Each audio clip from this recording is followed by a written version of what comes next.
So guys, today we are going to start our English of class 12th and the second term chapter. तो पहला chapter जो हम start करने वाले हैं that is the rat trap. Rat trap आपका second term syllabus में included है and it is written by Selma Lagerlof, right. So first of all आज हम लोग थीम देखने वाले हैं और ये स्टोरी को कहाँ सेट किया गया है वो देखेंगे and in next we are going to talk about the main characters and the summary. ठीक है, so let's go up with the theme. Theme of the chapter is the story is about old disheartened peddler who is taken in and shown generously by a young woman. Means कि basically ये जो chapter है ये क्या है कि एक peddler के ऊपर सेटअप की गई है। Peddler means somebody who is walking on the road and have nothing to eat and survive. So एक पैडलर के ऊपर ये इसको स्टोरी को रखा गया है एंड एक जनरसिटी जो होती है वो एक यंग वुमेन इसे दिखाती है। इसकी अंदर की जो भी इंसानियत आप कह सकते हो ह्यूमैनिटी होती है उसे जगाती है, right. Her generosity and kindness change his bitter attitude towards her life. तो यहाँ पर जो लड़की है यंग वुमेन के बारे में यहाँ पर जो बात की जा रही है वो क्या करती है कि इस पेडलर को आईना दिखाती है और उसका जो इस वुमेन का जो बिहेवियर रहता है स्टोरी में उससे क्या होता है कि पेडलर की जो लाइफ के प्रति सोच रहती है वो चेंज हो जाती है। जो उसकी कड़वी सच्चाई रहती है लाइफ के प्रति उसका एटीट्यूड रहता है पेडलर का वो चेंज हो जाता है बिकॉज ऑफ द वुमेन। इस वुमेन जो रहती है वो बहुत अच्छा बिहेवियर करती है पेडलर के साथ, बहुत अच्छा एटीट्यूड करती है, तो जिससे कि क्या होता है कि पेडलर का अपनी लाइफ के टुवर्ड्स बिहेवियर चेंज हो जाता है, right. Nextly what is says peddler is a man who has fallen upon misfortune and now resorts to selling rat traps, begging and thievery. So यहाँ पर पेडलर के बारे में थोड़ा सा आपको बताया गया है कि पेडलर ऐसा इंसान है जो कि क्या करता है कि वो मिसफॉर्चून यानी कि उसकी बुरी किस्मत हो गई थी या फिर उसकी किस्मत जो फॉर्चून थी वो बहुत बुरी कन्वर्ट हुई और ऐसी कन्वर्ट हुई कि अब उसे क्या करना पड़ता है, वो रैट ट्रैप सेल करता है। बेगिंग मीन्स भीख मांगता है और छोटी मोटी चोरियां भी वो करता है फॉर हिज सर्वाइवल। सो यहाँ पर आप यहाँ पर इसको अंडरलाइन कर सकते हो कि ये काम क्या करता है, begging, thievery and selling rat trap, ठीक है। नेक्स्टली व्हाट इज से he is very pessimistic about the world around him and sees the world as merely a rat trap. So वो क्या कहता है कि यहाँ पे बताया जा रहा है आपको कि जो पेडलर रहता है उसका अपनी लाइफ के थ्रू वर्ड के लिए बहुत ही अजीब सा बिहेवियर रहता है, बैड एटीट्यूड रहता है वर्ड और अपनी लाइफ के प्रति, क्योंकि वो वर्ड को एज अ रैट ट्रैप देखता है। क्या देखता है? रैट ट्रैप देखता है कि वर्ड जो है वो एक रैट ट्रैप है जिसमें कि अगर कोई इंसान ज़्यादा घुस जाता है तो वो क्या होता है कि उस रैट ट्रैप में फंस जाता है according to peddler, right. He believes that society tempts us with riches and fine things and when we accept we are caught in trap and are left with nothing. So यहाँ पे कहता है वो क्या बिलीव करता है कि ये जो सोसाइटी होती है ये हमें टेम्प्ट करती है। टेम्प्ट मीन्स कि हमें अच्छी अच्छी इमेजिनेशंस दिखाती है, हमें धोखा देने की कोशिश करती है और फिर क्या होता है धीरे धीरे कि जब वो हमें सोसाइटी टेम्प्ट करती है अच्छी और रिचेस में, पैसे में, अच्छी सोसाइटी में, अच्छे खाने पीने में, अच्छे रहने सहने में, तो उसके बाद क्या होता है जब हम उन्हें इन चीज़ों को एक्सेप्ट कर लेते हैं, fine and riches thing, luxury life को हम एक्सेप्ट कर लेते हैं, तो हम क्या होता है कि ट्रैप में फंस जाते हैं। और अगर हम एक बार इस क्या कहते हैं लग्जरी ट्रैप में फंस जाते हैं तो फिर हमारे पास कुछ नहीं बचता है, we don't left up with anything, हम उसी ट्रैप में हमेशा के लिए फंसे रह जाते हैं, राइट।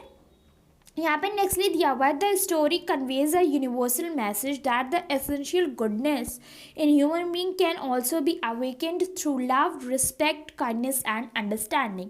सो इसका क्या मतलब है कि जो मेन मैसेज दिया गया है इस चैप्टर में वो ये है कि किसी भी ह्यूमन बीइंग के अंदर जो भी अच्छाई होती है उसे हम कैसे बाहर ला सकते हैं, लव से, रिस्पेक्ट से, काइंडनेस से और उसे अंडरस्टैंड करके। कभी कभी ऐसा होता है कि एक कोई इंसान है और मतलब दो इंसान हैं ए एंड बी, और दोनों की थिंकिंग लाइफ के लिए, लाइफ को जीने के तरीके के लिए अलग अलग है।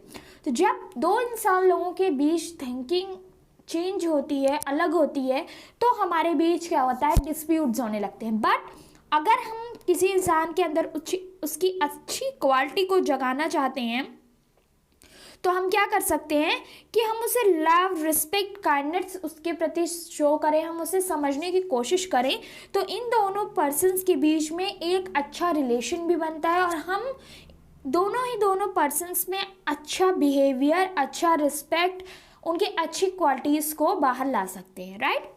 It highlights the human predicament. तो ये क्या करता है कि बेसिकली चैप्टर बहुत ही इंटरेस्टिंग है, जो कि क्या किसके लिए अवेकेंड है, कि ये पूरा चैप्टर हमें ये समझाने के लिए कोशिश करता है कि कैसे हम किसी भी इंसान के अंदर उसकी अच्छाई को जगा सकते हैं। बिकॉज किसी भी इंसान के अंदर अगर आप अच्छाई जगाना चाहते हो, सो इट डजेंट मीन कि आपको उसे मारना पीटना ही पड़ेगा, you have to fight for that person. आप सिंपली भी उसको लव, केयर, रिस्पेक्ट, काइंडनेस, ये सारे इमोशंस शो करके आप उसके अंदर की अच्छी क्वालिटी को बाहर ला सकते हो। Material benefits are the trap that most human beings are prone to fall into. तो यहाँ पर क्या कहें कि मटेरियल थिंग्स जो होती हैं, जैसे कि लग्जरी लाइफस्टाइल में आपको बहुत सारा लग्जरी मटेरियल्स मिलते हैं जिनके हम क्या हो जाते हैं, एडिक्टेड हो जाते हैं। तो यहाँ पे चैप्टर में यही बताया गया कि मटेरियलिस्टिक थिंग्स जो होती हैं उनमें क्या होता है कि ह्यूमन की टेंडेंसी होती है कि वो लग्जरीज की तरफ जल्दी अट्रैक्ट होता है। तो जब भी किसी ह्यूमन बीइंग को ये मटेरियलिस्टिक थिंग्स मिलती हैं, मटेरियल थिंग मिलती हैं, तो वो क्या होते हैं, उनके आदती हो जाते हैं, एडिक्टेड हो जाते हैं। जैसे कि एक इंसान अल्कोहल एडिक्टेड होता है, सेम वैसे ही ह्यूमन टेंडेंसी है कि ह्यूमन मटेरियलिस्टिक एडिक्टेड हो जाता है। तो मटेरियल थिंग्स का एडिक्शन बहुत ही हार्मफुल होता है और generally human being materialistic things के एडिक्शन में हो जाते हैं। Human beings do have a tendency to redeem themselves from dishonest ways as the paddler does in the end। तो यहाँ पे क्या है कि लास्ट में हमें ये बताया गया है कि ये एक ह्यूमन टेंडेंसी होती है, ये ह्यूमन नेचर होता है कि अगर कोई इंसान डिसऑनेस्ट वेज को फॉलो कर रहा है, बट अभी किसी भी टाइम उसे रियलाइज़ होता है कि नहीं ये गलत है and being dishonest is not good for all through the life, so वो क्या कर सकता है कि अपने डिसऑनेस्ट वे से ईजली ऑनेस्ट पाथ पे आ सकता है, जैसा कि पैडलर ने एंड ऑफ द स्टोरी में किया है। तो यहाँ पर बेसिक जो मैसेज दिया गया है वो ये है कि किसी भी इंसान के अंदर अगर कोई बुराई है तो उसके अंदर अच्छाई भी होती है। If a person is having few bad habits, it doesn't mean that it doesn't have any good habit. So अगर हमें किसी भी इंसान के अंदर कोई अच्छी आदत बाहर लानी होती है तो क्या होता है कि उस इंसान के प्रति हमें लव, केयर, अफेक्शन, ये सब इमोशंस शो करने पड़ते हैं, जिससे कि वो इंसान को लगे कि हाँ मैंने कुछ गलत किया है and I should be following the honest path, right. जैसे कि लास्ट में हमारा पेडलर अपने डिसऑनेस्ट प्रिडिक्शन ऑफ लाइफ से ऑनेस्ट वे पे आ जाता है, वो चोरी छोड़ देता है, वो अपना बैड एटीट्यूड लाइफ के लिए छोड़ देता है। सेम वैसे ही कोई भी इंसान डिसऑनेस्ट पाथवे से ऑनेस्ट पाथवे पर लाया जा सकता है, राइट। यहाँ पे हम क्या करते हैं कि हम लोग अभी सेटिंग ऑफ द स्टोरी पे बात कर लेते हैं। बेसिकली इस स्टोरी को सेट किया गया है स्वीडन में, जहाँ पर रिच आयरन ओर प्रेजेंट होता है, और इस स्टोरी को लार्ज हिस्ट्री स्टोरी के टाइप में कंडक्ट किया गया है। इस चैप्टर में आपको स्वीडन की थोड़ी बहुत हिस्ट्री भी बताई जाएगी, और बेसिकली ये एक स्टोरी है जो कि फेरी टेल की तरीके लगती है, बट इस स्टोरी में बहुत ही स्ट्रॉन्ग मैसेज दिया गया है। सो आई होप कि ये क्लियर हो गया होगा। Theme of the chapter rat trap and the author is सैमुएल लेगेफो। तो हम नेक्स्ट वीडियो में इस चैप्टर के कैरेक्टर्स एंड समरी डिस्कस करेंगे. So stay tune for the next video.